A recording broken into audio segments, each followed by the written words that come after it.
इतना सुंदर सा ग्रंथ दे गए। तीसरे श्लोक की वंदना करी, वंदे बोधमयम नित्यम गुरुम शंकर रूपिणम। उस निरंकार की वंदना की है तुलसीदास जी महाराज ने तृतीय श्लोक में। गुरु रूप में भगवान की वंदना की, जो निरंकार है, जिसका कोई आकार नहीं। बिनु पग चले सुनई बिनु काना, कर बिनु करें करें विधि नाना। चौथे श्लोक में वाल्मीकि जी हनुमान जी की वंदना हुई है। पांचवें श्लोक में जानकी जी की वंदना की, छठवें श्लोक में राम जी की वंदना की और सातवें श्लोक में अपनी बात को रखा है। तुलसीदास जी ने अंतिम में जाकर के अंतिम श्लोक में अपनी बात को रखा है कि भाई सब लोग ध्यान देंगे, क्योंकि मैंने अपनी बुद्धि से, तुलसीदास जी कहते हैं, नाना पुराण निगम, सारे पुराणों का क्षय शास्त्र सब ग्रंथन को रस, सभी पुराणों का रस इसमें मैंने अपनी बुद्धि से मिला दिया है। हाँ, जितने भी पुराण, कितने 18 पुराण, 18 उपपुराण, 6 शास्त्र, 4 वेद, सबका रस मैंने इसमें अपनी बुद्धि से दे दिया है। अब आप जाने कि आप इसको किस प्रकार से सुनते हैं और किस प्रकार से पढ़ते हैं। मैंने अपनी तरफ से इसमें अपनी सारी बुद्धि लगा दी, अपनी बात को रख करके। तुलसीदास जी महाराज ने सबसे पहली चौपाई रामचरितमानस की, आइए सब मिलकर के गाएंगे। सबसे पहली चौपाई रखते हैं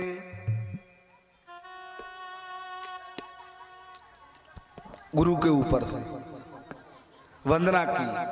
रामचरितमानस की प्रथम चौपाई हो गई, बंदा हूं गुरु पद पदम परागा, बंदा हूं गुरु पद पद में परागा, सुरुचि सुबास सरस अनुरागा, सुरुचि सुबास सरस अनुरागा, बंदा हूं गुरु पद पदम परागा, बंदा हूं गुरु सभी बोलेंगे। पद पद्म परागा, सुरुचि सुबास सरस अनुरागा, सुरुचि सुबास सरस अनुरागा, बंदा हूं गुरु पद पदम परागा। महाराज श्री ने लिखा है, बंदा हूं गुरु पद पदम परागा। परागा मतलब गुरु जी के चरण की रज, चरण नहीं।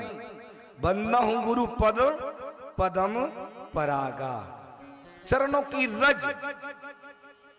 इस रज को जो ग्रहण करता है, इस रज को जो ग्रहण करेगा ना, सबसे पहला सुरुचि। रुचि अलग हो गई। रुचि का मतलब है आप अपनी इच्छा से रुचि करेंगे, आप अपने मन की करेंगे। लेकिन गुरु जी की चरण रज का जब आप जीवन में सेवन करेंगे, गुरु चरण रज का जब ध्यान रखेंगे, गुरु चरण रज की जब वंदना करेंगे, तो सबसे पहले सुरुचि, आपके अंदर की जो रुचि है वो सब प्रकार से शुद्ध हो जाएगी, शुभ हो जाएंगी। सुबास, आपका तन शरीर महकने लग जाएगा। सरस, सरस यानी हम सरल हो जाएंगे। अनुरागा, आप में, मुझ में, हम सब में अनुराग की उत्पत्ति यहीं से होगी। हाँ, सरस क्या है महाराज? सरस यानी सरल होना। एक बात बताऊं, जीवन में सबसे कठिन है सरल होना। आगे कथा आएगी, शिवरी जी को जब भगवान ने 9 भक्ति प्रदान की है ना, 9 भक्ति बताई, उसमें सबसे अंतिम भक्ति को रखा है सरल होना। जब आप सरल हो जाओगे ना, तो 9 भक्तियां आपके अंदर वैसे ही प्रवेश कर जाएंगी। और जीवन में सबसे कठिन है क्या? सरल होना माई बाप। हम सब बन जाएंगे, पर सरल कठिन है। फिर अनुरागा, जब हम गुरुजी के चरणों की रज की सेवन करेंगे, जब परमात्मा के रज का ध्यान करेंगे, स्मरण करेंगे, कथाओं में विराजमान होंगे ना, तो अनुराग बढ़ेगा। अनुराग किसको कहते हैं महाराज? अनुराग देखो तीन चीजें हैं, राग, अनुराग और वैराग। राग मतलब होता है प्रेम।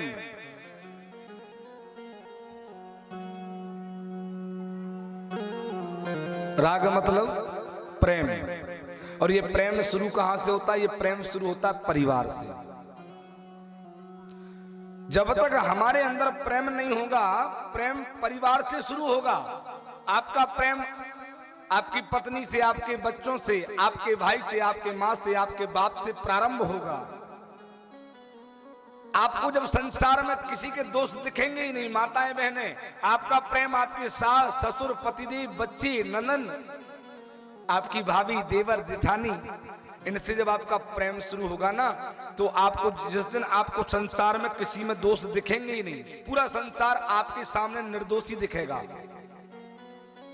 आपको वो अच्छा दिखेगा। उस दिन समझ लेना कि आपके अंदर राग उत्पन्न हो गया। राग, ध्यान रखना।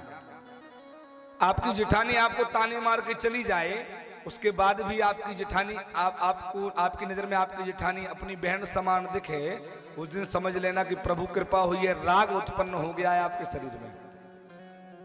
राग मतलब प्रेम। समाज में जिस दिन प्रेम दिखने लगे, अपने को समाज से प्रेम हो जाए, उस दिन सोच लेना राग बढ़ गया। और यही समाज का प्रेम, परिवार का प्रेम निकल के जिस दिन प्रभु जी के चरणों में पहुंच गया ना, उस दिन आप अनुराग में बदल जाओगे। यही प्रेम परमात्मा तक जाएगा, तो उस दिन ये राग क्या हो जाएगा? अनुराग। और जिस दिन राम जी से प्रेम करते करते बढ़ गया ना, उस दिन वैराग्य हो जाएगा। फिर आप वैरागी हो जाओगे। राग, अनुराग, फिर वैराग्य। प्रभु के प्रेम से परे हो जाएंगे, फिर वैरागी हो जाएंगे, समाज शून्य दिखने लगेगा, फिर भगवान भोलेनाथ जैसे विरागी हो जाएंगे।